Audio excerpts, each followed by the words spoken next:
ارجعی لوٹ جا تو الی ربک اپنے رب کی طرف، اپنے رب کی طرف چل پڑ، سفر اختیار کر، لوٹا کس طرح؟ راضیۃ، اس طرح کہ تو راضی ہو، خوش ہو۔ کس چیز پہ؟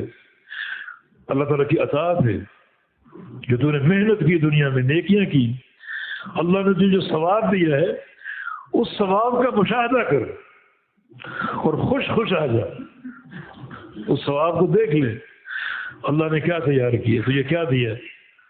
راضیۃ بالاجر، جو اللہ نے اجر دیا ہے، جو ثواب دیا ہے اس ثواب پر راضی۔ یہ راضیۃ یہ منصوب ہے حال ہونے کی بنا پر، مرضیۃ بھی دوسرا حال ہے، حال ہونے کی بنا پر منصوب ہے۔ اس حال میں لوٹا کہ تو راضی ہو اور مرضیہ ہو، راضیہ تو راضی ہو اس اجر پہ جو اللہ نے عطا کیا، اور مرضیہ ہو یعنی تو پسندیدہ ہو۔ راضی اسم فاعل کا صیغہ اور مرضیہ اسم مفعول کا صیغہ، تو راضی ہو، خوش ہو، اور تجھ پر راضی ہوا جائے، تجھ پر خوش ہوا جائے، یعنی اللہ تعالیٰ خوش ہو، تو اس طرح لوٹا، اس طرح آ جا کہ تو اللہ کے اجر پر راضی ہو اور اللہ تیرے عمل پر راضی ہو، کہ تو دنیا میں تو نے عمل کیا، محنت کی، کوشش کی، اللہ اس پر راضی ہے۔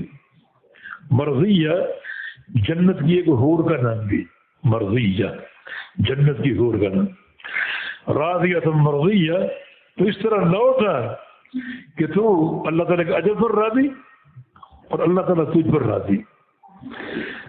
جیسا نبی علیہ السلام کی ایک دعا ہے، جنازے کی دعا، ایک صحابی کا جنازہ آپ نے پڑھا اور فرمایا کہ اللہم الق عبدک ھذا وانت تضحک الیہ وہو یضحک الیک، یا اللہ اس بندے سے اس طرح ملنا کہ یہ تجھے دیکھ کر ہنسے اور تو اسے دیکھ کر ہنسے، یہ وہ رضا، راضیۃ مرضیہ، تیرے پاس یہ بندہ آ رہا ہے، یہ تیرے ثواب پر راضی ہو اور تو اس کے عمل پر راضی ہے۔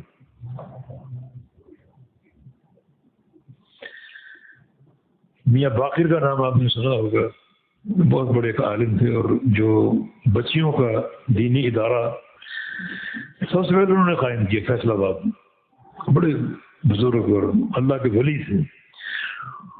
اکثر اٹھتے بیٹھتے ایک جملہ کہا کرتے تھے وہ کہ یا اللہ میں تجھ پہ راضی ہوں، میں تجھ پہ راضی ہوں، کیوں ان کی زبان، یا اللہ میں تجھ پہ راضی، یا اللہ میں تجھ پہ راضی، میں تیرے پہ راضی۔ کسی نے کہا میاں صاحب یوں کیوں نہیں کہتے کہ یا اللہ تو مجھ سے راضی ہو جائے؟ فرماتے نہیں، میری سوچ یہ ہے کہ بس میں یہی کہوں یا اللہ میں راضی، میں راضی، میں راضی، کبھی تو اللہ جواب دے دے گا کہ میرے بندے جا میں بھی تجھے راضی ہوں، تو بس میرا بیڑا پار ہو جائے گا۔ اٹھتے بیٹھتے یا اللہ میں تجھ پہ راضی، میں تجھ پہ راضی۔ اللہ اکبر۔ فادخلی فی عبادی، پس داخل ہو جا میرے بندوں میں، داخل ہو جا میرے بندوں میں، ظاہر صالحین نیک بندوں میں، برے بندے تو جہنم میں داخل ہو چکے یا داخل ہوں گے۔ یہ جنت کے داخلے کا حکم دیا جا رہا ہے، داخل ہو جا، فادخلی امر کا صیغہ، داخل ہو جا تو فی عبادی میرے نیک بندوں میں، ان میں شامل ہو جا، وادخلی اور داخل ہو جا میری جنت میں، جنتی میری جنت میں، نیک بندوں میں شامل ہو جا، داخل ہو جا، ان میں داخل ہو کر ان کے ساتھ میری جنت میں داخل ہو جا۔ یہ بندے کون ہیں؟ وہی جن کا ذکر قرآن نے کیا، وَمَن يُطِعِ اللَّهَ وَالرَّسُولَ فَأُولَٰئِكَ مَعَ الَّذِينَ أَنْعَمَ اللَّهُ عَلَيْهِم مِّنَ النَّبِيِّينَ وَالصِّدِّيقِينَ وَالشُّهَدَاءِ وَالصَّالِحِينَ۔ یہ چار قسم کی اللہ تعالیٰ کے انبیاء، صدیقین، شہداء اور صالحین، ان میں داخل ہو جائے۔ یہ ایک عظیم رفاقت اللہ تعالیٰ عطا فرمائے۔ یہ دنیا کی غربتیں، تنہائیاں دور ہو رہی ہیں۔ دنیا میں بعض وقت اہل حق کو تنہا رہنا پڑتا ہے، معاشرہ بائیکاٹ کرتا ہے، کوئی بات نہیں کرتا، رشتہ نہیں دیتا، تو وہ تنہا اپنا وقت گزارتا ہے۔ اللہ تعالیٰ یہ ساری تنہائیاں اس طریقے سے دور کرے گا کہ اللہ تعالیٰ پہلے صالحین کی رفاقت دے گا، انبیاء کا ساتھ دے گا، اور ان کے ساتھ شامل کر کے اپنی جنت میں داخل فرما دے گا۔ ابو بکر صدیق رضی اللہ عنہ ایک موقع پر نبی علیہ السلام کے ساتھ موجود تھے اور آپ نے یہ آیتیں پڑھی تو ابو بکر بڑا خوش ہوئے کہ کیا عمدہ ہے یہ مقام ہے قرآن کا۔ تو آپ نے ارشاد میں کہا ابو بکر مجھے امید ہے کہ تجھ سے قیامت کے دن یہ کہا جائے گا کہ فادخلی فی عبادی وادخلی جنتی، میرے بندوں میں داخل ہو جا اور ان کے ساتھ جنت میں داخل ہو جا۔